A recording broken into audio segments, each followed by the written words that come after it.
The first time my family went to my grandfather's hometown in Poland, I was 14. The firehouse used to be the synagogue. I remember my childhood as a wonderful period. We started taking pictures, and then all of a sudden we were approached by two men grabbing for the cameras. Our translator turned to us and said, "They know you're Jews. We need to leave now." And I knew this town has something to hide. Był pogrom tutaj w Gniewoszewie? Zabijania. Było zabijanie Żydów przez Polaków? There is nothing stronger than a witness. Widziałam, jak ich rozstrzelali. Gdzie, ale... Tam. Byli sąsiadami, się przyjaźniliśmy z nimi. I could not imagine what the Polish people did to me. Death came for me. And then a miracle happened.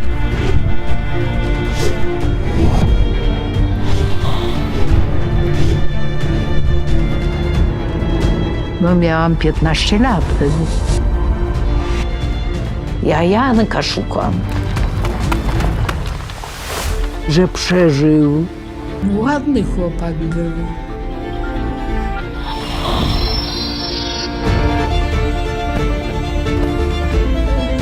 They were dangerous times. I komu pierwszemu pani opowiedziała? A wam pierwszym.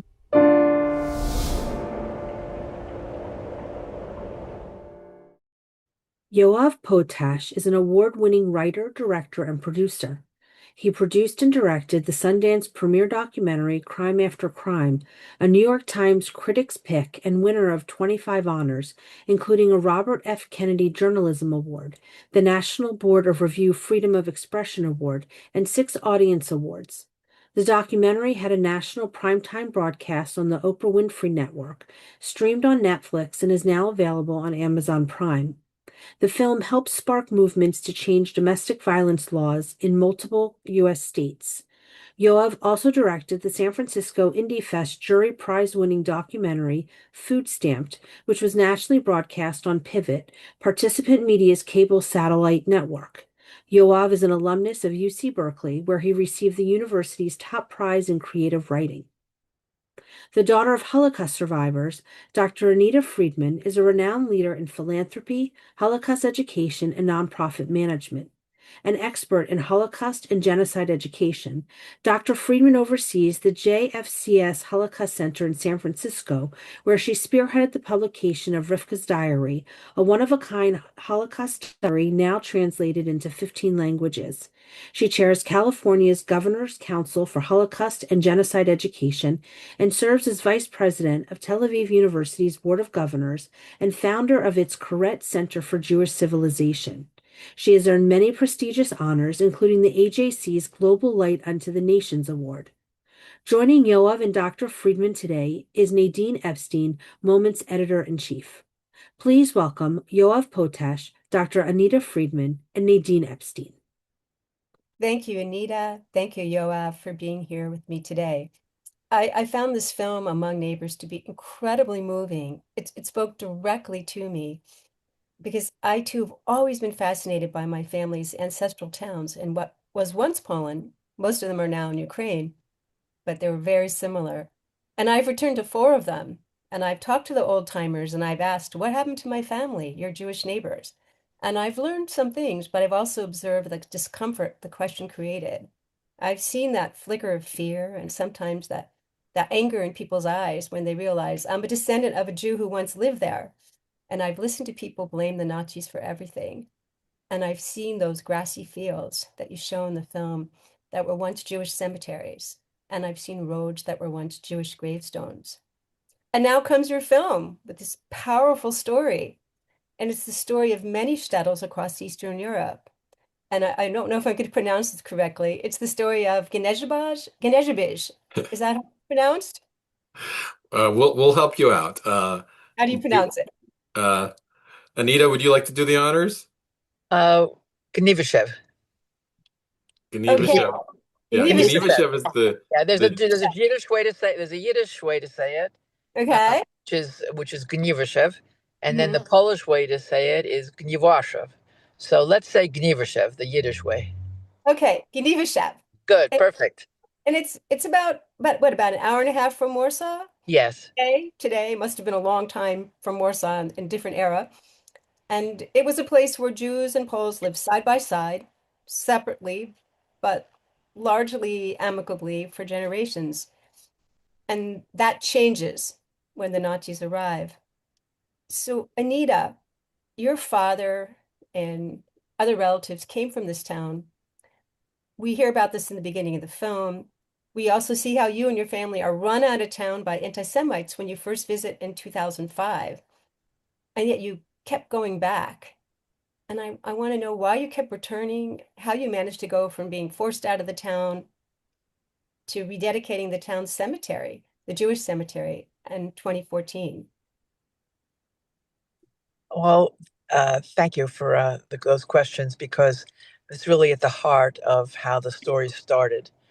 Because my family was from Gniewoszów, I heard about it all my whole life. I knew about the town, and I knew a lot about life before the war, and a lot of fond feelings also about Gniewoszów, as well as pain associated with the town. So when I did go back with my family, and I am among tens of thousands of families that go back to their ancestral homes to tell the story and to teach their children the story of their family. We were, as you mentioned, run out of town. And I decided I don't like the idea of Jews being run out of town yet again from a Polish village.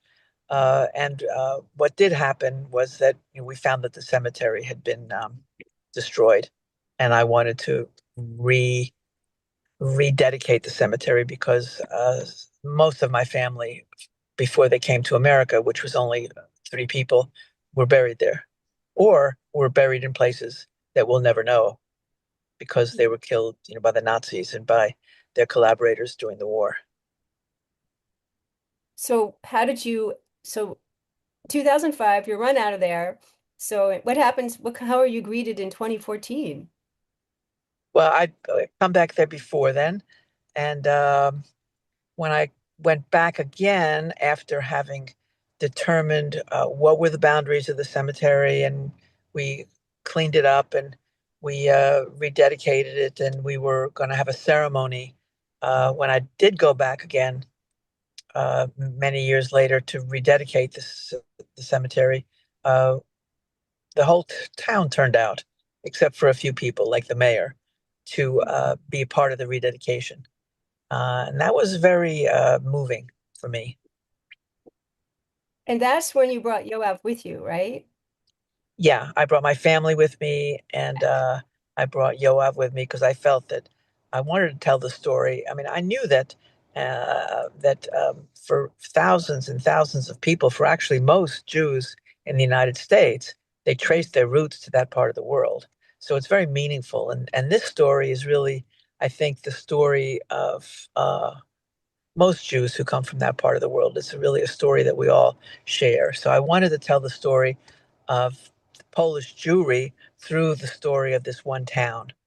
And that's why I asked Yoav, who we've been working together for years, to come and to help me to tell the story by doing the videotaping and working with me to tell the story. And of course, the story started to unfold and get deeper and broader and wider, and ultimately it took for me, it was almost 22 years from the time I first started to tell the story to the time we actually created the film. But it needed a quarter century. It was a long time for a film to evolve, Yoav, and so you show up and you're taking film of the cemetery and the rededication, and what unfolds from there? It seems like there's several stages in this film. Yes, there really are. Film, yeah. So I think for Anita and her family, as you can tell, it took them about 9 or 10 years to go from being run out of the town to getting to the point where they built relationships, they built partnerships, they were able to rededicate the Jewish cemetery. And when they were coming to that point, they thought, we should really document what we're doing here. It's taken so much work just to get to this point. Anita knows me from many shorter projects that I've done with her over the years. And so when I first came to this little town, part of my reason for saying yes, I'm curious, I'm interested. What is this shtetl like? What is the story of this little town, right? This little Jewish village, this shtetl, was because when I was a kid, I saw Fiddler on the Roof. And I got this sense that Jews used to live in places like this. And so I was curious to see a shtetl or what remained of a shtetl. And so I went not only to film the rededication of the cemetery, but also to start knocking on the doors and really, especially asking around for the eldest people in this town to see who could remember what the town was like when over two-thirds of the residents were Jewish. And so that's really when things got to begin to get a little deeper for me, especially in a moment when one of those elders, an old woman who remained in her doorway the whole time we interviewed her, she was the first person who said to me, who had witnessed it, that Jews were killed here after the war. And to hear it from someone who was alive at the time, and honestly, someone who was Polish, who was not Jewish, that really struck me. It seemed so different than all of the Holocaust stories I'd seen or read. And it also stood in such contrast to things that this woman and all the other elders had said about, oh, we used to play with the Jewish school children, we used to play hide and seek, we shared desks in school, and so on. And yet, here was this revelation that after the war, the last Jews in this town were killed not by the Nazis, but by their own Polish neighbors. So that's when things sort of crystallized for me as far as being able to look at this and say, this is a story that needs to be told. And then the next big sort of evolution occurred a year later when Pelagia, who is one of our main characters, she sort of emerged from the woodwork, and the way that happened, this part isn't actually in the film, but she was writing handwritten letters to Jewish organizations in Poland saying, I grew up in this town, Gniewoszów. I saw Jews murdered there after the war. I want to come forward and tell my story now. And so the Jewish Historical Institute in Warsaw got one of those letters and realized, whoa, this is the same town that Anita and Yoav are making a film about. So, of course, they connected us, and the chief rabbi of Poland got involved because it's part of his job to know those stories and know where the bodies are buried and try to recognize those graves. And what she brought was a real intimate, emotional account, similar to what I had heard from that first woman, except this was someone who was far more intimately connected to the victims and had actually witnessed the crime. And then the next big step for me was the decision to use animation to tell her story because it had so much detail, and I really felt like we need to bring the audience into this woman's account. And then you find a Holocaust survivor who's from this town. How does that happen? So that actually it happened years later. In the film, we tell their stories in tandem because, of course, their experiences occurred in tandem. They grew up in the same town. They both had their pre-war experience, their wartime experience, and their post-war experience, and we sort of alternate between the two of them as we bring you through that story. But from the sort of production point of view, what happened was Pelagia, that's the woman I was just telling you about, her story was so gripping and moving and emotional that it sort of became the heart of the film. And we still had other interviews with the other elders in the town. They kind of became like a Greek chorus around her, sort of adding their perspective and their individual but briefer accounts. And of course, Anita's family story was still part of the town, as well as some other kind of subplots that we found along the way. Literally, in the case of a Jewish tombstone that we found in someone's backyard.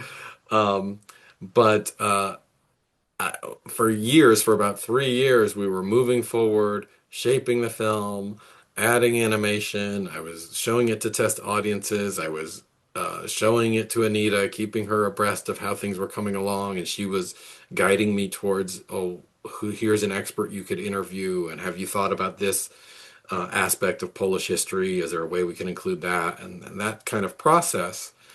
And really, we got to a point where we thought we were nearly done with the film. And I looked back at this little printed program that Anita had made for how this all began, which was the cemetery rededication. And on the cover of this program that she had handed out to all the people who had come out to see the Jewish cemetery get rededicated was artwork by this artist, Harry Lieberman.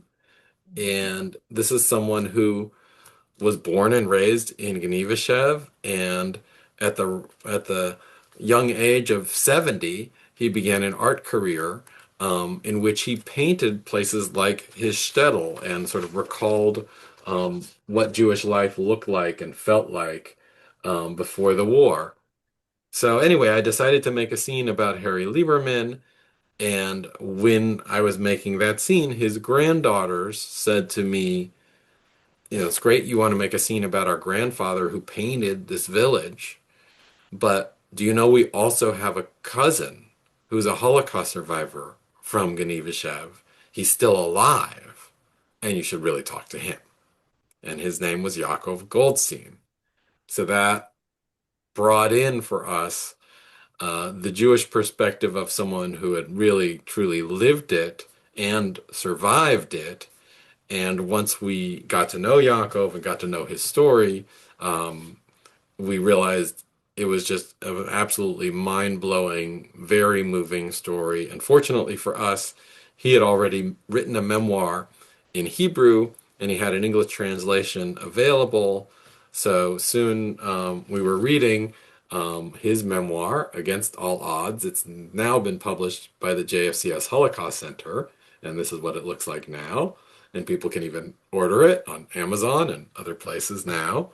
But his book was kind of a roadmap for us to learn his story and figure out how to weave it into the film. So in the end, what you see when you experience the film is that you alternate between the story of a Holocaust survivor, Yaakov, and a Polish eyewitness to not only the post-war murder of Jews in this town, but also the shared coexistence that Jews and Poles had before the war, as well as the various sort of trials that occurred during the war. His story is amazing, and Yeah. he ends up living for 2 years, is it? In a Yeah. little Almost attic, 2 years. only Almost 2 2 years. years, little attic where he can't walk and doesn't Right. see the sun. And I mean, it's a powerful, powerful story.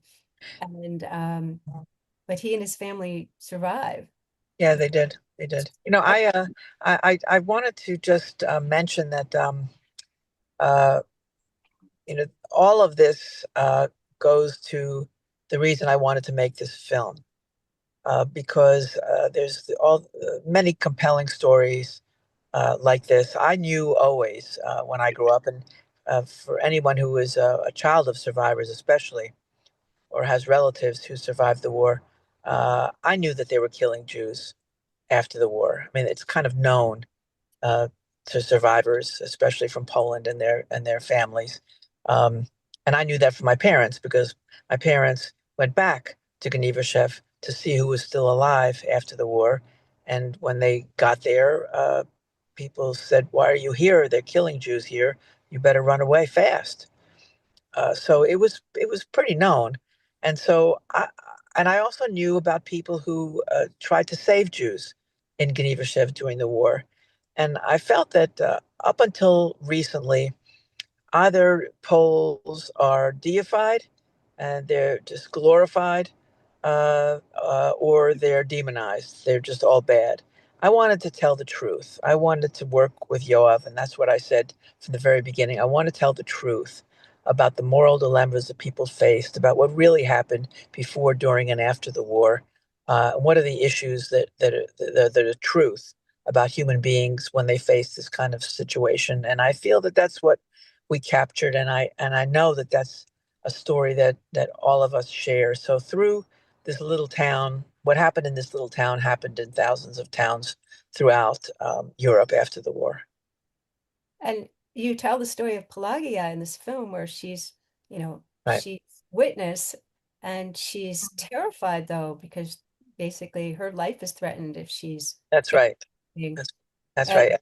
how Right. when she's an old lady and the Mhm. perpetrators are gone, have died, and now she wants to tell the story. She's been holding it inside for so long. It's so powerful. Which brings me, so I know you've been very involved in the Poland Museum in Warsaw, Anita. Yes. I've been there several times. It's an amazing museum. And that this film actually also was on primetime TV in Poland. What was the response to this? And I guess maybe give us a little bit of the backdrop about what's been going on in Poland for the last, well, for decades, but certainly for the last 20 years. Well, as with other countries, Germany, of course, and others, the Polish people have been grappling with their history. And this story just basically strikes a nerve uh, uh, because people are grappling with a very painful past that's full of tragedies and full of triumphs. In some parts of Poland, when we first screened the film, and again, I wanted the film to be the truth about what happened, the people who were heroic and the people who were evil, because even victims can be evil. I felt that when we first premiered it, and and Yoav was there also, he can share his view of it. We got a ovation, and people really loved it. And I think they liked the fact that we were shining a light on this complicated history, which is true for any country. Every country has a complicated history and has things in its past Yes. that they're not proud of, and every society has to grapple with that. And we have those issues in our own country.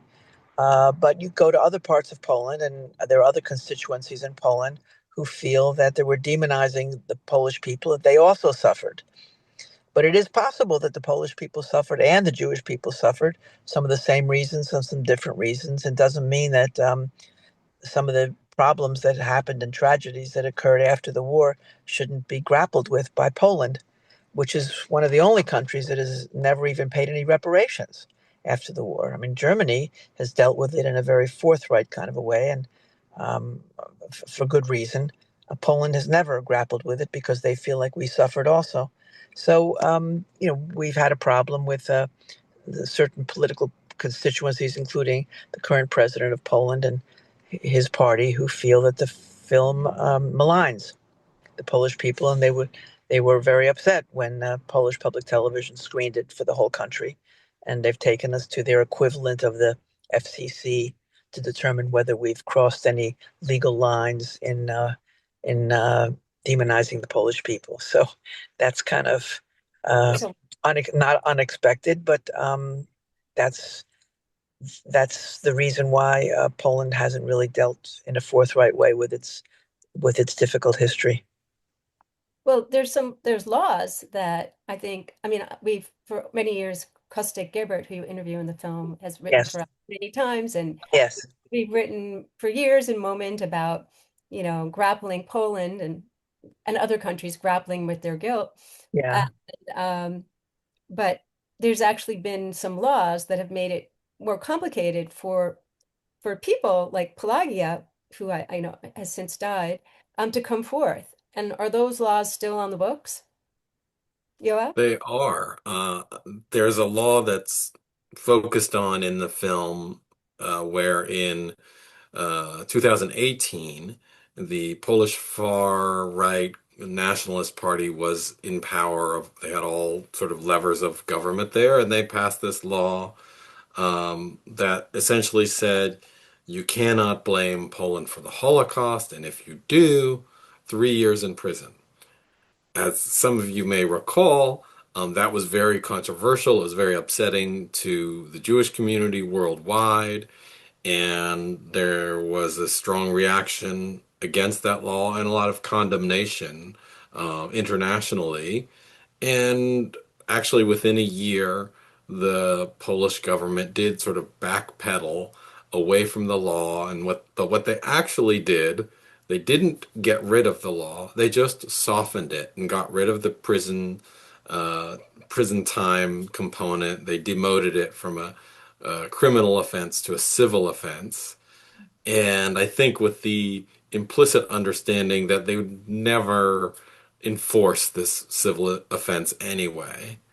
And so that's where it was left in terms of that specific law. But the reality is, while they softened their stance on that specific piece of legislation, there have been plenty of efforts to minimize Jewish history and to certainly minimize any Polish complicity in the near total eradication of Jewish life in Poland. And the way I see it, Poland is a country that, much like ours, much like the United States, is very divided politically and culturally. And there's roughly half of the country that only wants to look at the history that makes them feel proud and patriotic, and anything that doesn't fit that narrative must be a lie.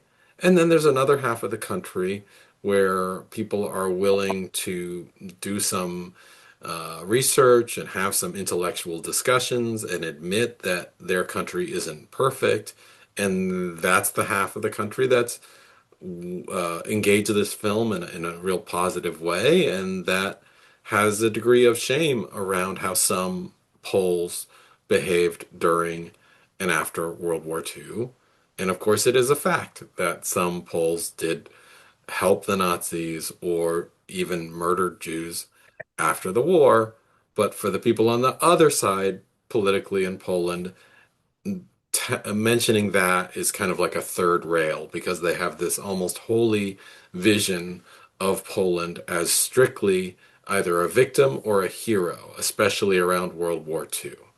And to have a truth come forward that doesn't fit either of those narratives of Poles as heroes and victims, it is really an electrifying issue, as we experienced once the film was broadcast, because pretty soon the president's office went on basically launched a smear campaign against this film, which was a little surprising for us. But we've tried to react to this political hysteria with level heads, and by just sort of saying to the people of Poland, please watch the film, please see it for yourself, please make up your own mind, and aiding us in that effort. 39 of the world's leading historians signed an open letter saying this film is factual, it's well researched, it's well grounded, so please make up your own mind. Can the two of you go back to Poland? Well, I'll find out, because I'm going this summer, so we'll see. Okay. I'm not sure I'm going to be so welcome, but we'll find out soon enough. So this isn't a film that could be showed or screened at the museum, the Poland Museum of Jewish Well, People. it is. I mean, just to be clear, Okay. while the president of Poland would like the film to be banned, It has not been banned. Oh, It's still being shown in Poland. It's still available in yeah, Poland for anyone to yeah, yeah. stream for free because it's all part of Polish public television. So That's people right. are still seeing it in Poland, and I'm sure that angers some, but we're, glad for it to continue to be shown, and as much as possible, to the extent that they've been sort of hurling, rotten lemons at us, we're turning it into lemonade, for getting more attention around the film. It makes some people more interested to see the film if they hear that there's It's banned, something in or it. it wants to, yeah, it's almost banned. Yeah. That's right. We've been, the campaign has been sort of hashtag see it for yourself. And it's really also, it's educational. It raises issues, moral questions. We're using a lot in schools, in high schools, along with a educator's guide to help young people grapple with some of the issues that are important in the film about moral choices and anti-Semitism and uh, dealing with history, but it's also very entertaining. I mean, it's not a happy film, but although it's uplifting in many ways, it's very engaging. It's a mystery. It's a love story. It's beautifully put together. It's very engaging, and so a lot of people all over the world, including in Poland, want to see it, which Hmm. is good. And then they can see it for themselves and they can deal with the issues themselves. And of course, everybody in Poland has a very profound story about what happened to their family during the war. So it's a very engaging film for many people for many personal reasons as well. And it's a beautiful story, and we're not going to tell you all the details today, but it is incredibly uplifting Thank and moving, and you'll have to find out why when you watch it. Yeah, Um, Holocaust story. it That's makes, uplifting. That's a yeah, twist. like it made me cry, but Did in it? a lovely way. I Thank mean, you. cry in a lovely way. So, Thank uh, you. but there was so there the film starts and you're going through somebody's backyard, which looks like so many backyards in Eastern Europe, and it's filled with junk, and it's an old man and his son who live in this house. And you mentioned earlier that you discover a Jewish tombstone. Tell me a little about this Polish father and son, and and kind of the role they ended up, or at least the son began to play. So. Sure, sure. I think they were really excellent representatives of the Polish people in general, and the two generations, the generation that did live through World War II, and then the next generation. But what ended up happening was we interviewed a man named Henryk Smolarczyk, and he's the older of the two, the father. He was alive during World War II. We knew he had memories of the Jews and of the war, so we interviewed him and then realized that we needed a little bit more footage of him that was not interview. And so we went back to their house.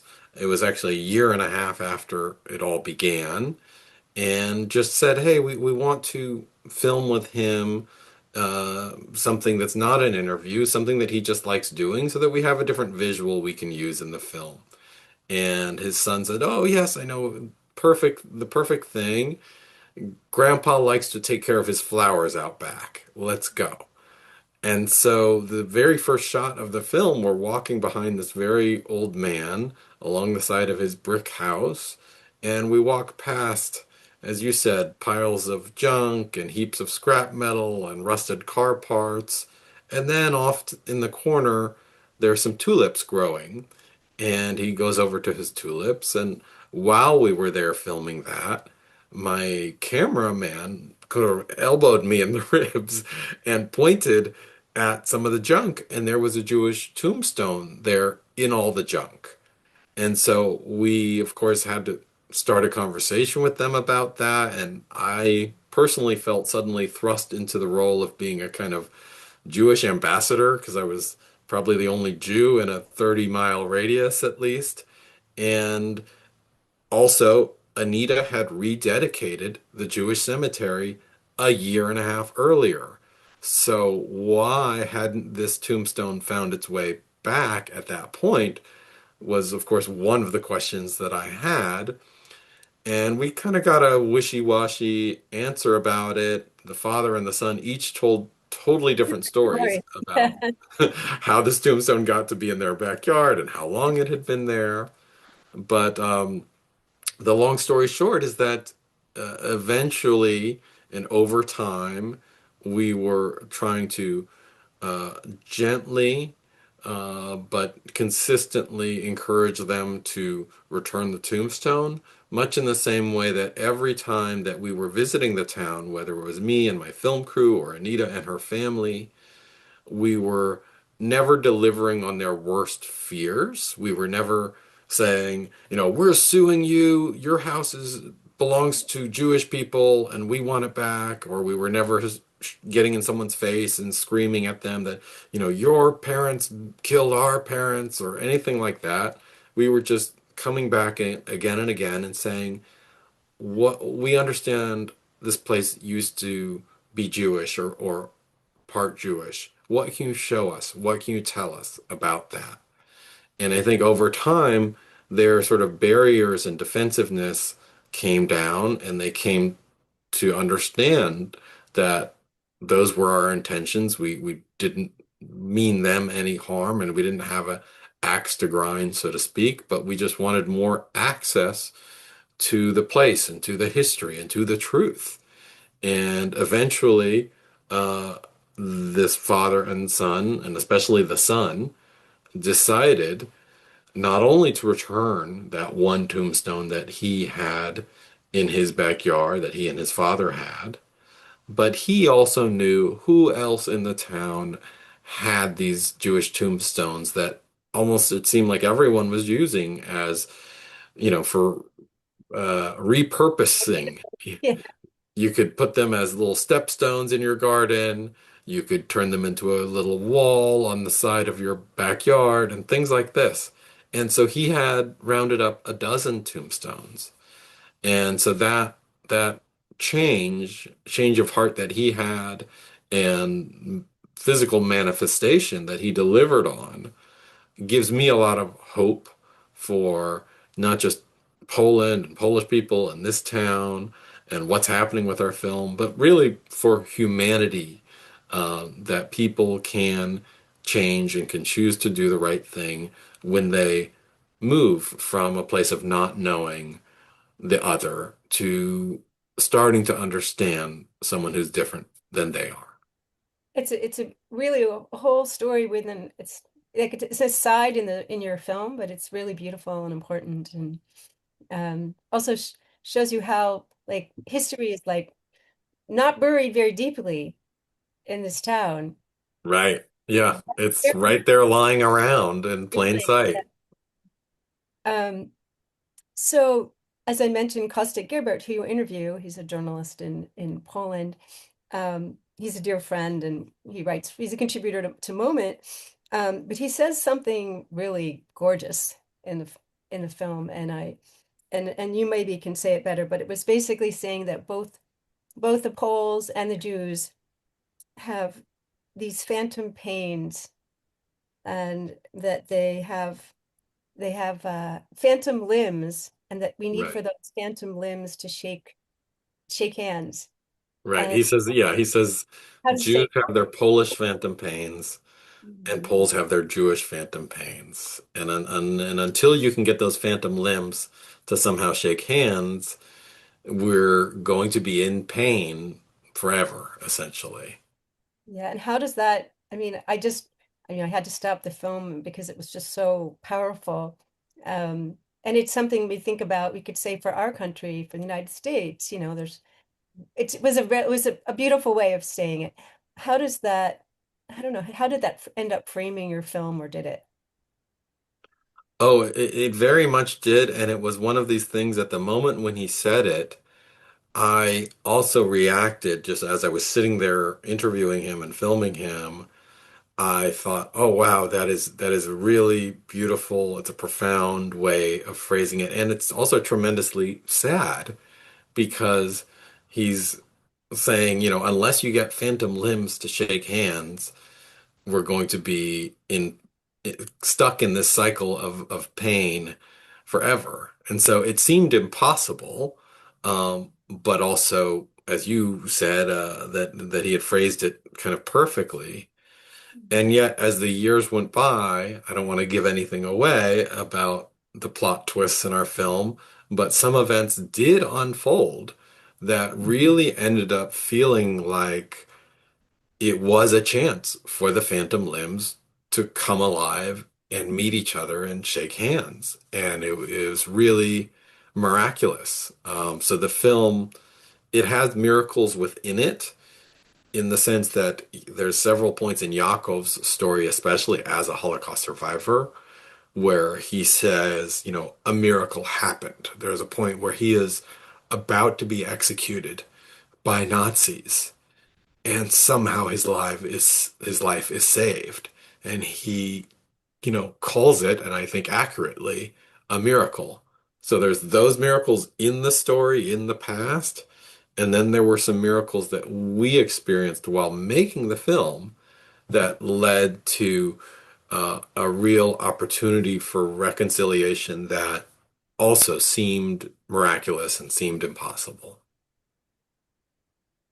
Yes, those miracles are the miracles that occurred during the making of the film are powerful. So while we're watching the film, while people are watching the film, what should they keep in mind, Anita? What do you want them to keep in mind? I think that the theme of reconciliation is really important here, because there's a lot of stereotyping and pain and suffering associated with what happened in Poland. Certainly, many people in the Jewish community have those associations. Many Polish people and others have those associations, but reconciliation is possible. And we wanted people to see the humanity of the film in all its complexity. It's powerful, it's compelling, it's engaging, but it also has some very profound lessons that stay with you. People will often say that the film stays with you for a long time after you see it. It's one of those kinds of films that goes very deep. And the reconciliation that's taken place, the ability to grapple with our past, whether it's a person individually or it's a whole society, gives us hope. The film is full of that kind of hope. So it's a beautiful story, but it's also a story that stays with you and does end up giving you hope in a way that I think people don't necessarily expect when they see a film that's seen as a Holocaust film. We didn't want it to be just a Holocaust film. We wanted it to be a film that told a story that is compelling. And as I said, I'm especially interested in the fact that it's very well received and popular in schools. That teachers want to teach lessons about history and about uh, moral choices and about humanity and about empathy through using the film. And that's really what we wanted to do more than anything. I mean, Yaacov in the film and Pelagia both are very special, wonderful people. I think hearing their stories are important. And I always feel very uh, uh, excited to know that they knew we were making this film. They knew that we were telling the story. That for them was very therapeutic, was a very healing process. After a whole lifetime of loss and pain and suffering, they knew that this is a story that's going to be used and taught and learned, and hopefully move the world in a better direction for decades to come. And they both died before they got to see the film completed? Yeah, Uh, they didn't see it completely completed, but they knew the film. I mean, Yaakov saw versions of it with his family, and they were all very proud of it, and his family's very proud of it. And he felt very good about the film. And Pelagia she knew, and there was closure for them. And I just felt like, just on a very human level, I wanted it to be good for them. I wanted those two people to know that their story was meaningful for generations to come, and they died knowing that. And that to me is very important.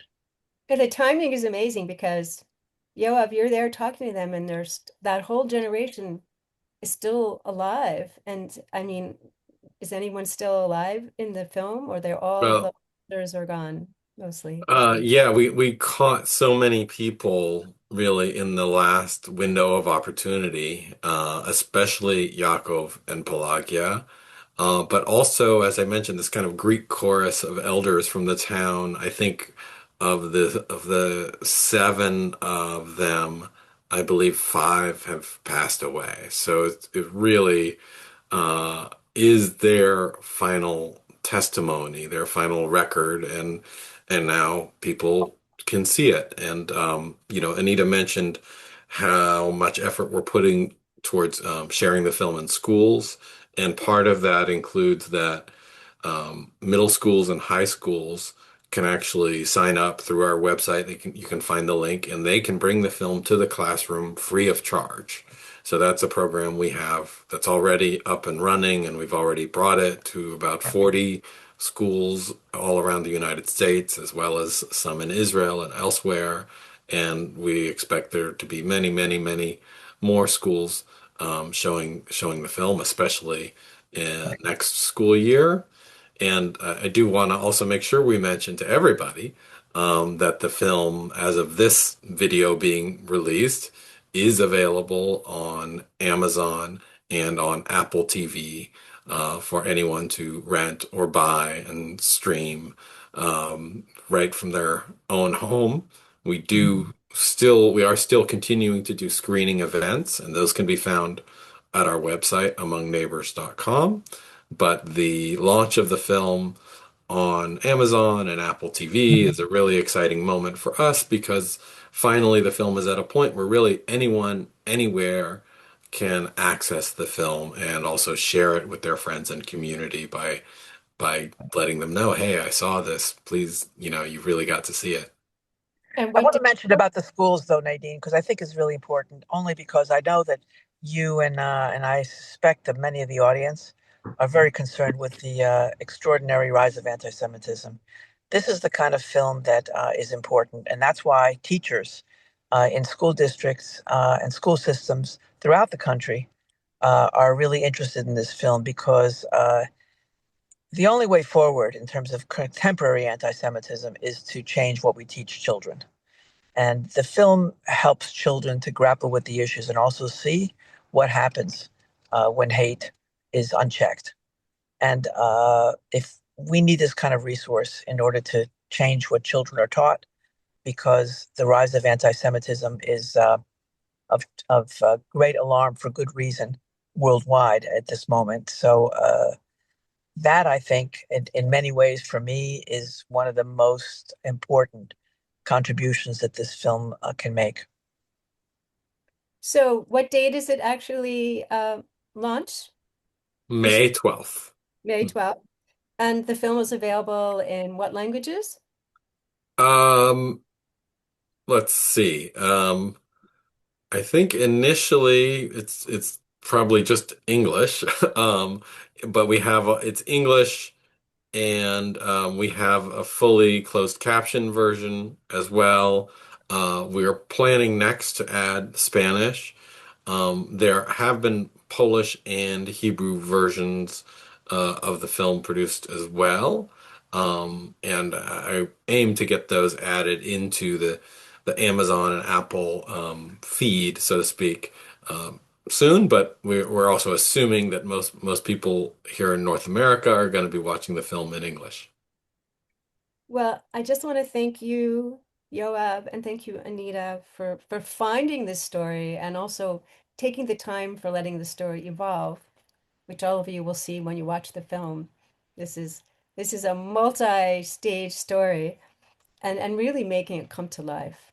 And as you say, and you're really portraying the complexities of anti-Semitism in the past, but so much of it is meaningful today as well. And I encourage everyone to watch the film. And thank you so much for Thank joining me. you. Thank you very much. Thank you.